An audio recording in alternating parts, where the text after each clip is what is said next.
And why is your grandmother responsible for you playing the guitar?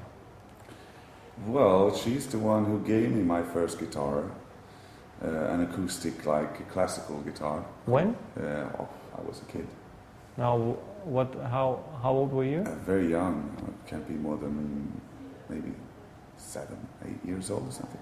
And why did she give it to you? Because I was interested in music. I was into heavy metal. Okay. And obviously, I think she used to play the guitar herself and sing. She was very artistic. She was a painter, and she did poetry, and obviously a slight musician, you know. Okay. And I was into heavy metal, and obviously she gave me, that guitar since she wanted to. I guess she wanted me to develop that side of myself as a musician, whatever. But did she approve you being into heavy metal? Or? Yeah. She just, I guess she thought I had talent for that or whatever. Okay.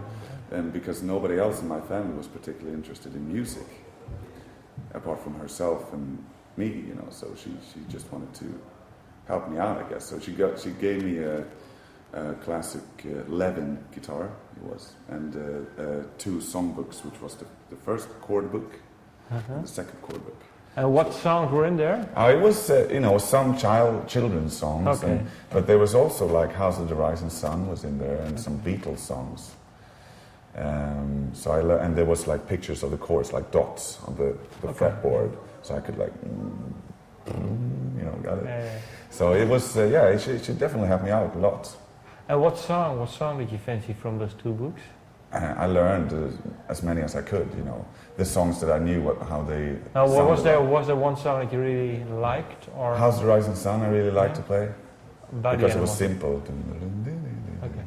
Yeah, I really liked that. Okay, and the first album you bought is Number of the Beast by Iron Maiden. Mm-hmm. Why? The cover. Yeah, just the cover? Just look at the cover, man. But obviously I heard about Iron Maiden before, because I had older kids in my street that was, say, 5 or 6 years older than me, and they were all into heavy metal, because in those days... But why? No, it was a big metal country, Sweden.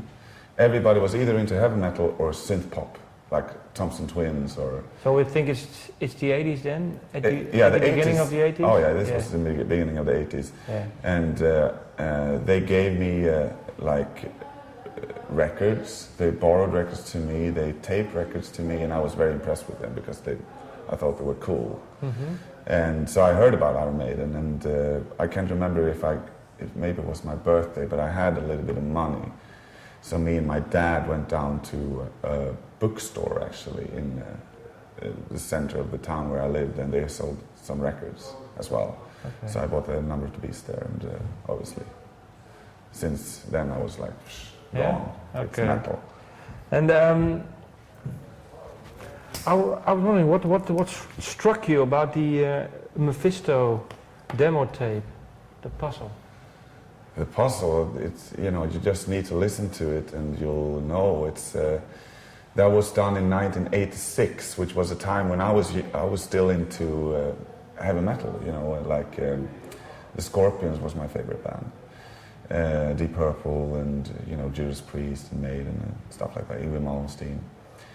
And I had a friend who was into, actually the first singer of Opeth. He was into some extreme forms of music like Hellhammer and Necrophagia and bands like that were around at the time, or maybe later, I can't remember. But he borrowed to me the demo of Mephisto because I had heard Celtic Frost. I thought they were rubbish. They couldn't play because there was no nice. Okay. Yeah. And he couldn't sing. I thought it was shit. I thought Venom was fucking shit.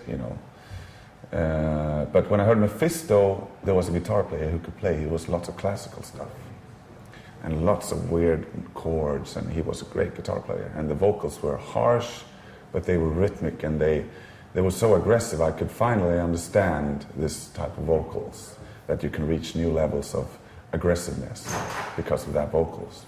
So I just got heavily into them. And then a couple of years later, obviously, along came Entombed and Morbid Angel and stuff like that, and then I was into that stuff. Okay, and Well, before Opeth, you had a band called Eruption. How good is the Eruption track "Abandoned Life"? It's the first song you wrote. How good is it? Yeah. If you can you still remember it? Yes. I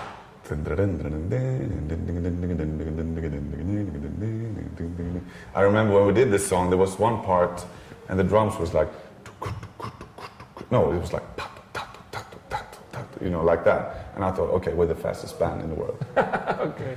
And we had some doomy parts, you know, but we were just learning how to play, so all the riffs were very easy. And but in those days, I remember you were amazed by, I did a guitar solo, and I was amazed, like, wow, I'm playing and it actually fits Yeah, the no chords. problem. Yeah, the I first take time this tone, I'm not playing the exact same thing as the other guitar players do, but what I'm doing, it fits together with what he's doing, and it sounds like kind of good, you know.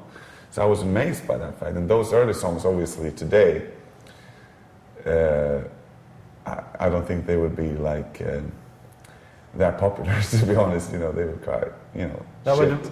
But at the time, were we they shit, thought, or maybe they are, well, they are a bit simple now, maybe to you, but... Very, very simple songs. I don't think, you know, Opeth fans wouldn't, you know, they wouldn't like it. Okay. But, you know, if they're interested, this was the late 80s, so if they were interested in the history of this band, obviously that's where we started, you know. We used to do our own songs, and we used to do Misfits covers, and whatever else we could play, Sabbath songs, and, you know, all kinds of things that we could play.